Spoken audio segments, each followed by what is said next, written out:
Hello, good people. It is great to be back with you. I know that it is so long since I have gotten to make a video. And so there's a lot of things kind of piled up in my mind that I wanted to talk about. This particular video has been on my mind for a number of days, if not weeks, but there's so many pieces that I wanted to connect together to make it. And I was struggling to try to find all the information to put all the pieces together.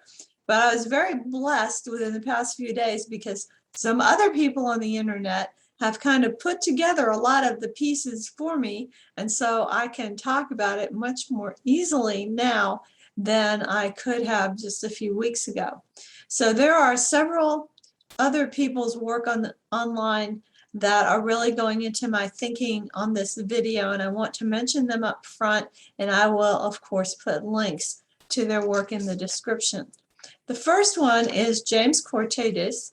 I hope I'm saying his name correctly, and he is a young husband and father, great YouTuber, has a wonderful small channel where he is talking to a lot of the same people that we're interested in our little corner of the internet. He's kind of in that Jordan Peterson, Jonathan Pageau, Paul VanderKlay, John Vervaeke space.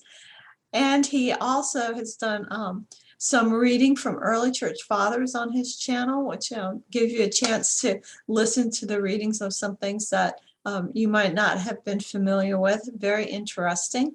He is Orthodox. I'm not sure if he's actually in the Orthodox Church right now or if he's just still in the catechumen stage, but Orthodox, Christian Orthodoxy is his where he's coming from. And then he also has done some explorations of Mathieu Pageau's book, The Language of Creation, on his channel, as well as had some interesting interviews with people that both in this space and also kind of in the libertarian space. So I really enjoy his work. One of these days, maybe James and I will get to talk together on my channel. I would really enjoy that. Hi, James. I'm doing a shout out to you. Okay, Claremont Review of Books is another thing that has gone into this podcast or this particular video. And the Claremont Review of Books has a podcast, and also it's on YouTube, called A Close Read, where they interview some author of one of the articles that's coming out in the Claremont Review of Books in their print publication. And this week they featured an interview with Jeffrey Anderson, because Jeffrey Anderson has a current article in the Claremont Review of Books called The Masking of America. And he has another article in another publication, kind of also available this week, called Do Masks Work? And that is in the City Journal. So I'm going to link to the interview that was done with him on the Close Read podcast, and I am also going to link to his two articles, The Masking of America and Do Masks Work? Now, The Masking of America is kind of a sociological, psychological look at the whole mask issue, and the Do Masks Work article in the City Journal, both of which again are by Jeffrey Anderson. Both of these articles take a different tack at the question. One comes from its sociological, psychological aspects. The other one, Do Masks Work, comes at it from the angle of the scientific literature on masks, the studies that have been done on the effectiveness of masks with regard to viral spread, the spread of viral infections, respiratory infections, things like that. And so one comes at it from kind of a slightly more philosophical angle, and the other one from more of a scientific data perspective. Both of them are very good articles, and I'm going to link to them in the description. So that is the topic that I want to talk about. I want to talk about masks, but I want to begin by going back to something that happened to me when I was a child. So as a young child, for some reason, I got it into my head that the city of Chicago was in California, was in the state of California, that there was such a place as Chicago, California. And there might be some small Chicago city in California that I don't know about, but I'm talking about the city in Illinois that's sitting by the lake, that's Chicago. So I had got it in my head that Chicago was a city in California. And I don't know how I got that idea in my head. I imagine that probably what happened is I heard some adult saying something like, I'm flying out to California and I'm going to have a layover in Chicago. And I got it in my head that Chicago was a city in California. But I know that I had this idea for an extended period of time. And I don't mean months, I mean maybe like a couple of years. I'm just a young kid, we're talking young elementary school age. And that at some point, I discovered that I was in error about that. And I don't know, maybe it was a conversation with someone where I said something about Chicago being in California and they corrected me, or I looked on a map and I found out where Chicago really was. But I remember very distinctly the moment when I said, oh, look at this. I have been completely wrong about this. How in the world did I make that mistake? And so I have it in my head very clearly, that moment of finding out I was certainly wrong about this very kind of basic geographical fact, and making the correction in my mind. And also feeling kind of like, I wish I hadn't made that mistake, or how come I hadn't run across this information sooner? But of course, how often does, the location of Chicago come into the mind or the life of some elementary school child growing up in Miami, Florida? Probably not that often. So it wasn't so surprising that I could go along for a while without having encountered that fact when I'm just a young kid. All right, here's the question I want to examine with you though. What if today, at my advanced age, what if today I was still maintaining that Chicago was in California, all right? Despite all the evidence, despite the maps, despite talking to people who've traveled out to California and traveled to Chicago and know the distance between them. What if I still maintained and still said that Chicago was in California? Well, there's two options, okay? Either I could be deluded, like I could have, some perverse person could have made a map showing Chicago and California, and I was under that delusion. I was misled. Or I could be self-deluded. Maybe I came across that information when I was a child, but rather than accepting that I was wrong, I said, well, I'm going to still say that Chicago is in California. I refuse to accept what this map says, and I refuse to accept what anyone says that has traveled to these locations and knows the difference. I am going to maintain for the rest of my life that Chicago is a city in California. Another option might be that I'm just a liar. Maybe I know for sure that Chicago is not in California, but I've decided that I'm going to say that it is. Now, if that was the case, that I was lying, there probably would have to be some sort of motive. If we were friends and you knew me in my ordinary life as a functional person, and then I suddenly out of the blue said to you that Chicago was in California, you would probably try to correct me factually. If you saw that I was maintaining this, you might think, well, she's just got a screw loose in this one point, but she's pretty functional in the rest of her life. I won't engage with her in planning a cross-country trip, but other than that, she's okay. We just want to discuss the whole California-Chicago thing, and we can maintain, the rest of our friendship, and you could trust me in other areas where I wasn't, deluded. And so things could proceed normally in our relationship.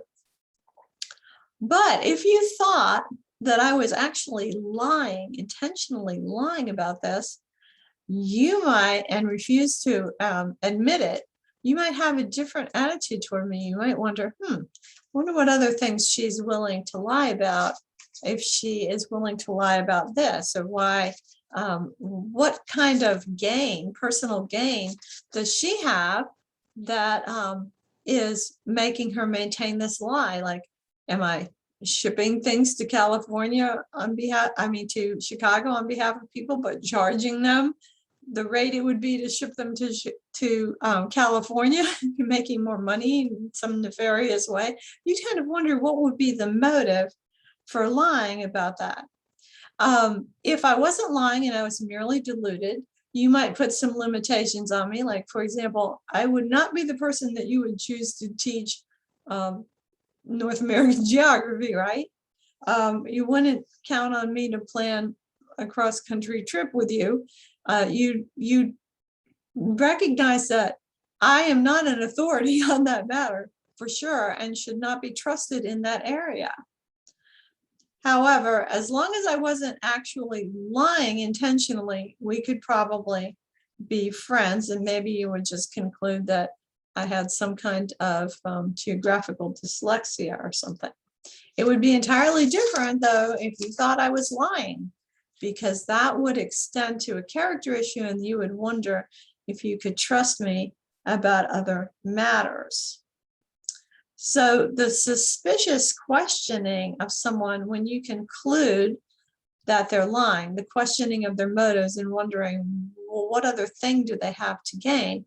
That is a perfectly normal thing to do, right? You can understand the difference between dealing with someone who's merely confused and who can be disabused of their confusion by presenting them with information, versus someone who is deluded, either deluded because someone else is giving them bad information, or self-deluded, and someone who is maliciously lying about something. So now let's talk about masks. So when this whole COVID-19 thing first began, and I said this in one of my previous videos, it seemed reasonable to think that masks would work, that masks would be protective. And so one of the first things that people did in response to this was to put on masks. I mean, most of us, unless we've worked in the medical field or it's been our specialty of concern and interest, have not studied whether masks work against respiratory viruses. We have not, that has not been our area of concern, to look at the data and to look at what was known previously in the medical field about this. So it just seemed reasonable. Now, what that actually was a kind of confusion. We were confused because of a lack of knowledge, just like I was as a little kid when I got confused about Chicago being in California. All right. Now, the problem is that they don't work. And we have had enough time to come to the understanding that they don't work. We've had enough time to look back at what was known previously prior to COVID, and the studies that were done about the use of masks in various settings and various kinds of masks, etc. We also have had enough time now to look at what the results are with regard to populations and groups wearing masks versus not wearing masks. We have had enough time to accumulate that data, and we've had enough time to get over our confusion. All right. One of the things that has been frustrating to me about Brett and Heather Weinstein has been Brett Weinstein and Heather Hine. One of the things that has been a bit frustrating to me about their podcast has been their insistence for many months on the protectiveness of wearing masks. And it was only just within the past few weeks on their podcast that they suddenly came out and said, well, you know, we've been wrong about the masks. The data does not support the idea that masks are protective. And when I heard that, I was like, well, finally, finally you've caught up on this issue. And they were surprised. They expressed surprise at what the data showed, that it did not show that the masks were protective. But they deserve credit because they were willing to say, hey, we looked at the data on this, and to our surprise, we've been wrong all this time. Just like I was when I was a kid, and I finally realized, oh, Chicago's not in California. And they made a change in their understanding. All right.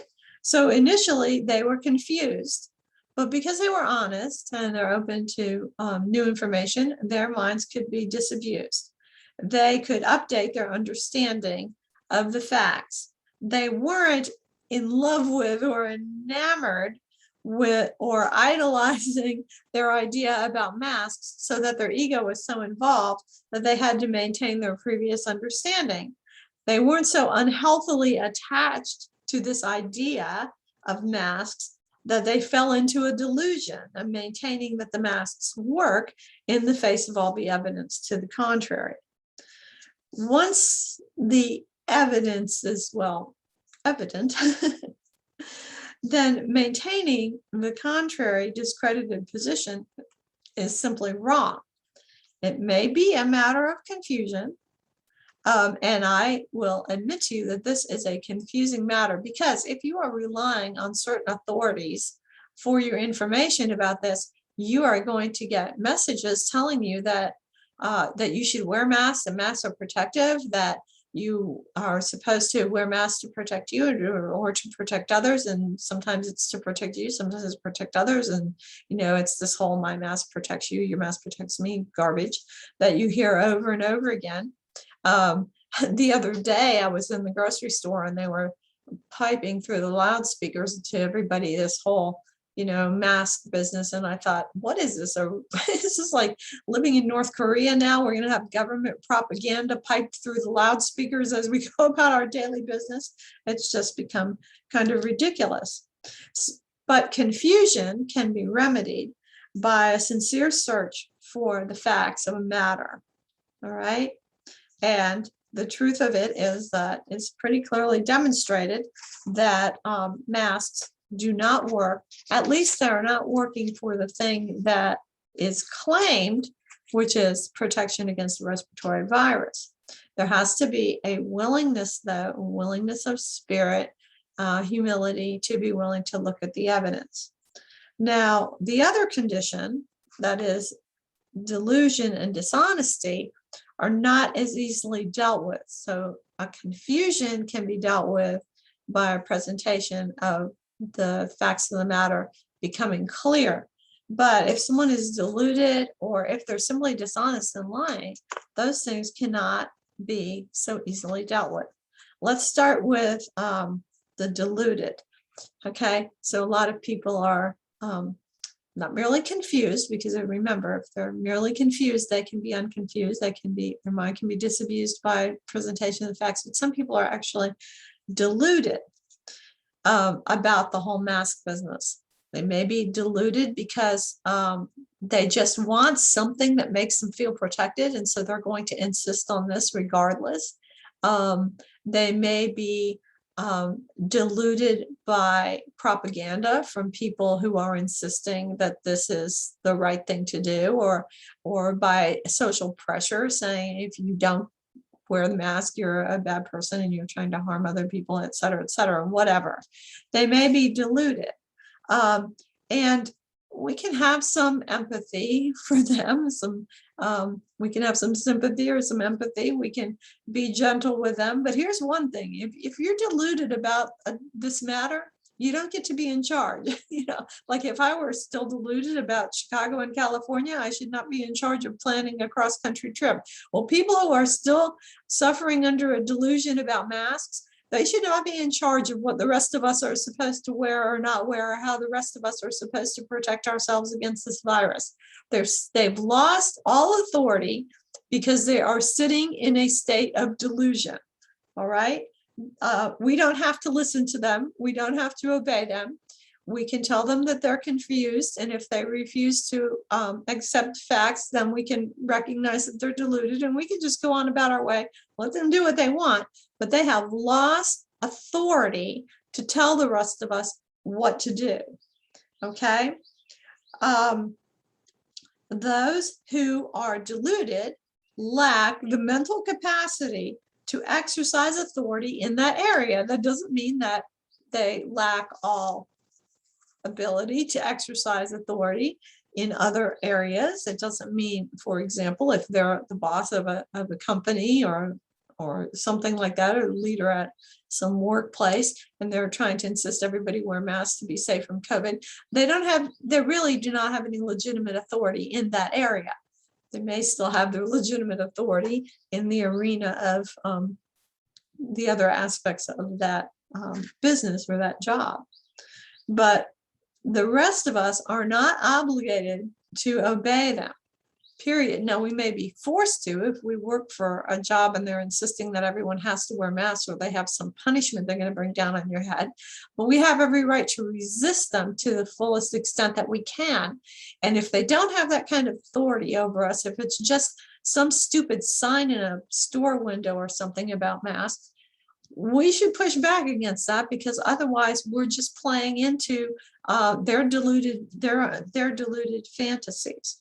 Now, there is something that is uncomfortable and unpleasant to consider, the possibility that we're not dealing with someone who's merely deluded, but that we are dealing with a liar. We're dealing with someone who actually knows the truth of this matter, but for some reason, for some possible gain of their own, or for some malevolent reason, they are lying. Okay, we might wonder, what is it they have to gain? What are they trying to accomplish by putting masks on the rest of us, or by insisting that we wear masks? And it is legitimate for us to ask that question.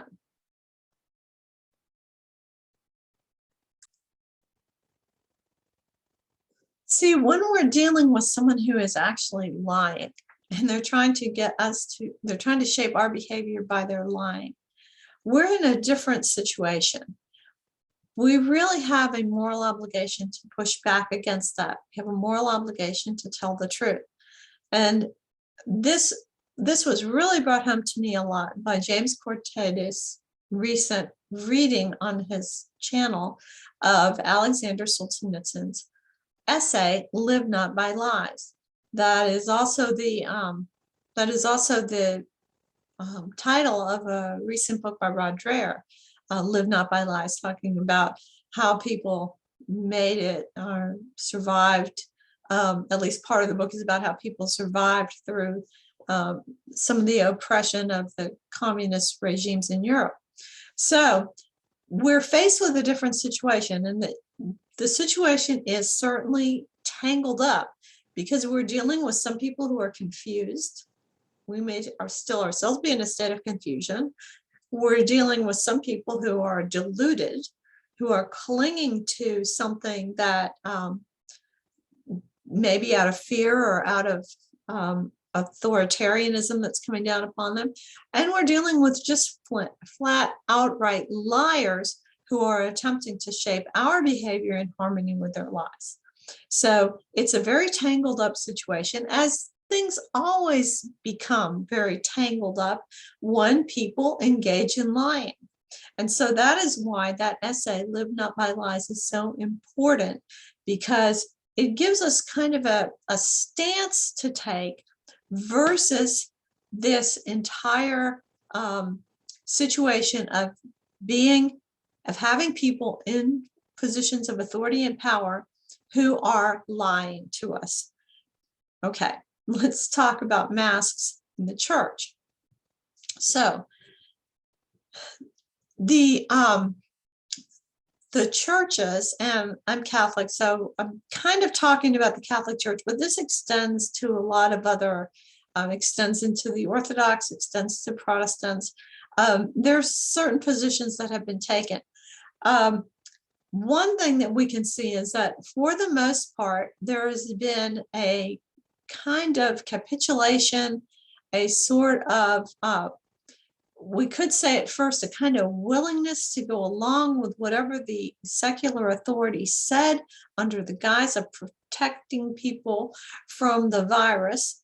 And at the beginning of this, when we were all in kind of a state of confusion about what was going on, I think we can certainly have the grace to be very forgiving of people making errors in that situation. However, as time has gone by, and we're like, what is it, 18, 19 months into this thing already. As time has gone by, there has been time to get a hold of the facts, get more clarity, and find out what really works and what doesn't work.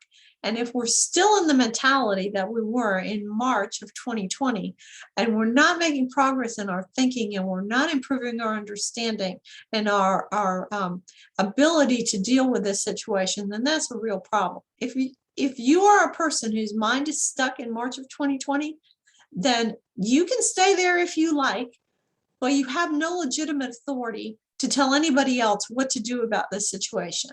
You've lost it. You are either confused, or you're deluded, or for some reason you're attached. Your ego is attached to a particular position that you cannot let go of, or you're just lying. Okay, it doesn't matter whether you are in the secular world or whether you're in the church. You can be confused, deluded, or lying in either case. All right. The problem is for us who have to deal with you. If you're giving orders or you're laying out strictures and guidelines and whatever, we have to kind of negotiate and figure out what you're doing so we know how we have to respond. But one way that we have to respond is live not by lies. All right.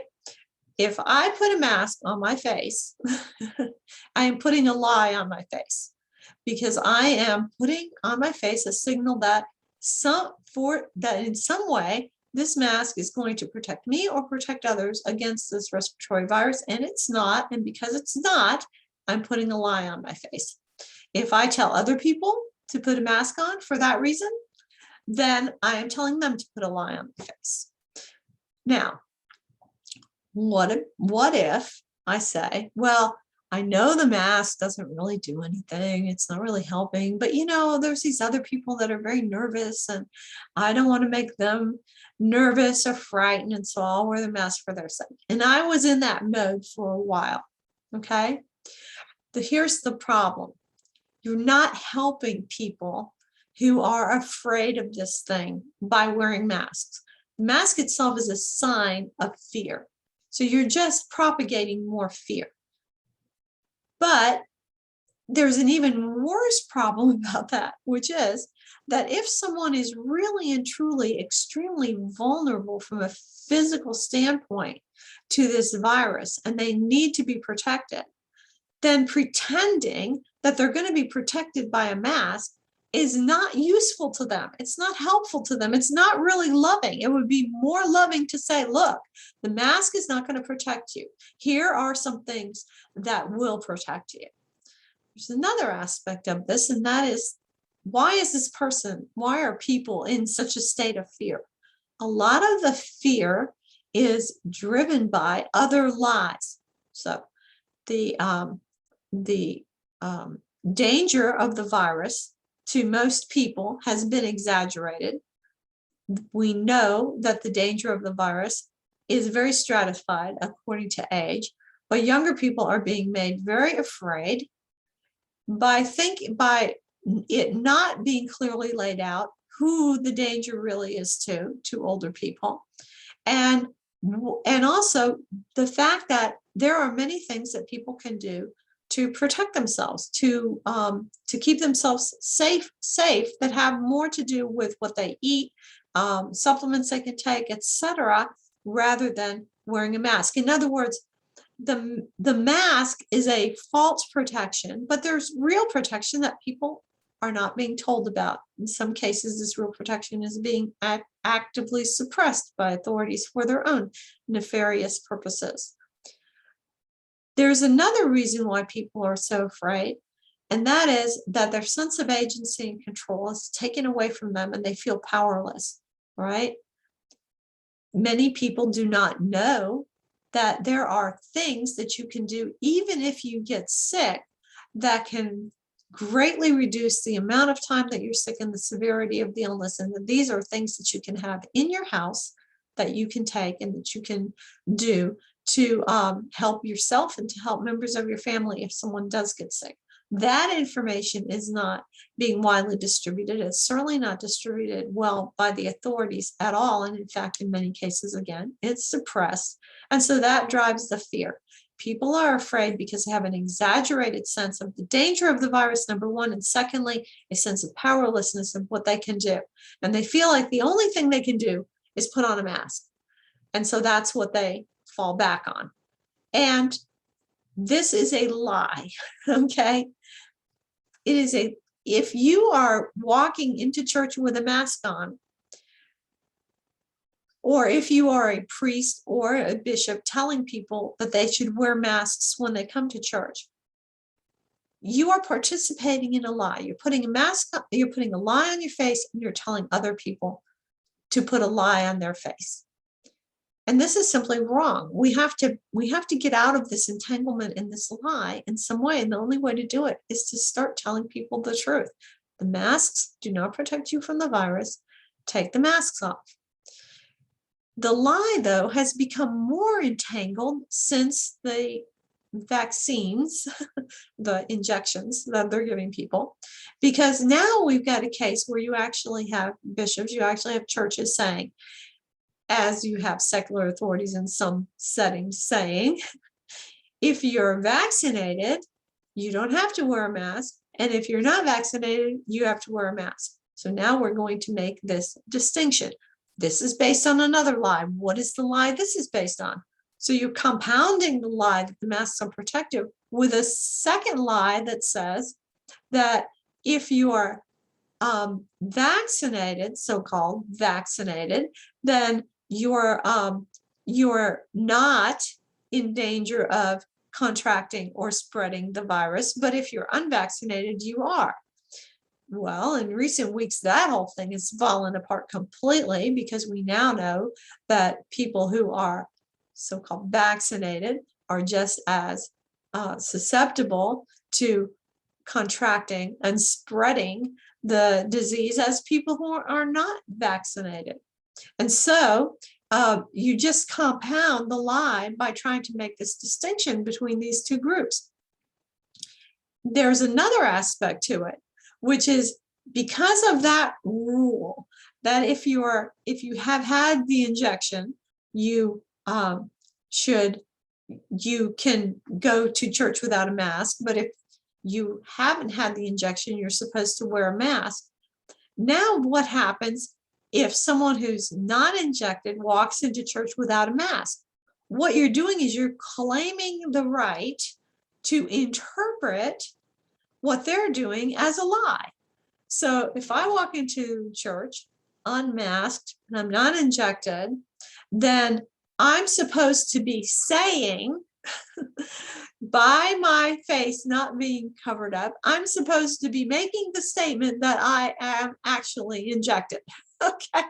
So now my normal human face, uncovered by a mask, itself is now a lie.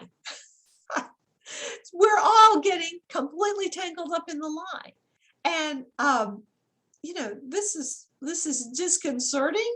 It's also very infuriating. Okay. I feel like next time I go to church that I have to wear a badge or something that says something like, my face is a sign of the image of God, not a medical statement. Okay. Because to me, it is unconscionable that you, and I don't care if the you here is a priest, a fellow parishioner, or a bishop, are going to interpret my face as being a lie or as saying something that I'm not saying because of your deluded rule about masks in church. So I just want to say one more thing, and that is we have to really think about what are the motives of the people.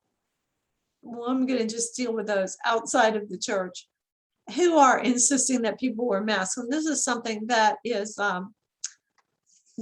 touched upon by Jeffrey Anderson in his piece about the masking of America. We really have to think about what is it that is really being sought to be accomplished among the population by putting these masks on. And we have to really look behind this, I think, at the demonic. And I'm going to say that because, you know, in the ancient understanding, historical understanding of the human person in Christianity, the face itself actually shows the cross. So the face itself is already got the sign of the cross on it in the way that it's created. And so this desire to cover up the human face is really it's an anti-Christian, it's anti-Christ kind of action. The Bible talks about us having unveiled faces before God. And so that, I think, is the position that we need to take in the church. We need to push back hard against this.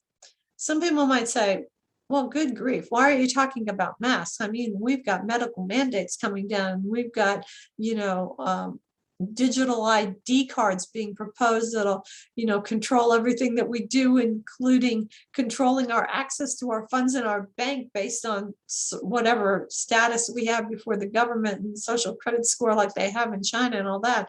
Why focus on the masks? And here's the reason. It gets back to this idea of live not by lies.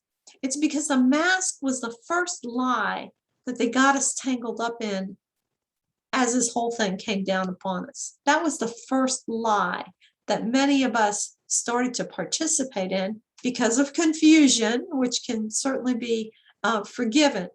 But if we're going to push back against this whole agenda that's been unrolled or is seeking to roll over us, we need to go back to the first lie, and we need to push back at that line right there and resist and refuse to comply with that lie, refuse to live by lies, so that we can't, because we can't start where they've gotten us to now. We've got to take it back to the beginning and to the first lie and start undoing that one. And everything else, I think, follows from that, because our human communication with one another and our ability to be united against this inhuman agenda that's coming towards us is going to be very important, and we can't do that with masks on. Okay, folks, those are my thoughts for today about that issue, and I hope I laid this out clearly enough. I will put all the supporting information for what I'm saying in the description. And so what I would advise you to do, as Jordan Peterson said so many years ago now, is to treat yourself as though you were someone you are responsible for helping, because you are responsible. So am I, and together we are making the world. Bye for now. I hope to talk to you again soon.